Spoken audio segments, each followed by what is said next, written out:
દિયોદરમાં SSC અને HSC board પરીક્ષાનો પ્રારંભ, વિદ્યાર્થીઓને શુભેચ્છાઓનો વરસાદ। આજથી સમગ્ર રાજ્યમાં ધોરણ 10 અને ધોરણ 12ની બોર્ડની પરીક્ષાઓનો શુભારંભ થયો છે। ત્યારે દિયોદર શહેરની વિવિધ શાળાઓના વિદ્યાર્થીઓમાં ઉત્સાહ સાથે પરીક્ષા આપવા માટેનો માહોલ જોવા મળ્યો હતો। આ અવસરે ભારત વિકાસ પરિષદ, લાયન્સ ક્લબ દિયોદર તેમજ જગદંબા માનવ સેવા ટ્રસ્ટ દ્વારા પરીક્ષા પૂર્વે વિદ્યાર્થીઓને હાર્દિક શુભેચ્છાઓ પાઠવવામાં આવી હતી અને તેમની ઉજ્જવળ કારકિર્દી માટે શુભકામનાઓ વ્યક્ત કરવામાં આવી હતી। તેમણે વિદ્યાર્થીઓને આત્મવિશ્વાસ સાથે નીડર બની અને શાંતિપૂર્ણ માહોલમાં પરીક્ષા આપવા અનુરોધ કર્યો હતો। સાથે જ માતા પિતા અને શિક્ષકોના માર્ગદર્શનનું પણ મહત્વ સમજાવવામાં આવ્યું હતું। દિયોદરની આદર્શ સ્કૂલ ખાતે વિદ્યાર્થીઓ સમયસર પહોંચી પરીક્ષામાં હાજર રહ્યા હતા। શાળાઓ દ્વારા પણ વિદ્યાર્થીઓ માટે યોગ્ય બેઠક વ્યવસ્થા અને જરૂરી સુવિધાઓ ઊભી કરવામાં આવી હતી, જેથી પરીક્ષા સુચારુ રીતે પૂર્ણ થઈ શકે।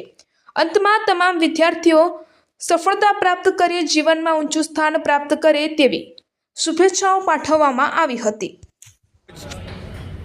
દિયોદર તાલુકામાં અને દિયોદર આદર્શ હાઈસ્કૂલમાં એસએસસી બોર્ડની પરીક્ષાની શરૂઆત થઈ રહી છે। આજે એનો આરંભ છે।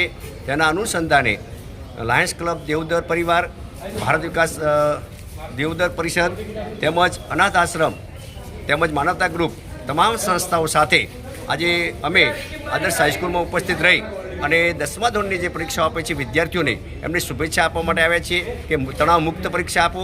આ પરીક્ષા એ જીવન નથી, પરીક્ષા એક પગથિયું છે અને સારી કારકિર્દી માટે આપ આ પગથિયું કરી રહ્યા છો તે સારી રીતે પરીક્ષા આપો, તણાવ મુક્ત રહો, કોઈ પણ માહોલમાં ગભરાયા વગર વ્યવસ્થિત પરીક્ષા આપો અને આ શાળાનું નામ રોશન કરો, તમારા પરિવારનું નામ રોશન કરો અને તમારા દેશનું નામ રોશન કરી અને આગળ આપો અને સારામાં સારી કારકિર્દી પ્રાપ્ત કરો। અને જીવનમાં પરીક્ષા એક પગથિયું છે, એ પગથિયાના માધ્યમથી ધીરે ધીરે આપ આગળ વધો એવી આ તમામ સંસ્થાઓ દ્વારા હું શુભેચ્છા પાડું છું। અને આજે અમને આદર્શ હાઈસ્કૂલના આચાર્ય શ્રી સીડી તરક સાહેબનો પણ વિશેષ આભાર માનું છું કે દર વર્ષે અમને આહ્વાન કરે છે કે શુભેચ્છા માટે, તો આજે ફરીથી એમનો પણ આભાર વ્યક્ત કરું છું, એમને પણ અભિનંદન આપું છું। અને એમને પણ આજે ઘણા વર્ષો પછી સાયન્સનું બોર્ડ મળ્યું છે, 2:15 વાગે પણ ફરી આવવાના છીએ, ફરી શુભેચ્છા આપવાની છે। તો આ તબક્કે તમામ મિત્રોનો હું આભાર માનું છું અને જે પરીક્ષા આપતા તમામ વિદ્યાર્થીઓને હું શુભેચ્છા પાઠવું છું। ખૂબ તણાવ મુક્ત પરીક્ષા આપો અને સારી કારકિર્દી કરો, એ જ અભ્યર્થના। જય હિન્દ, જય ભારત।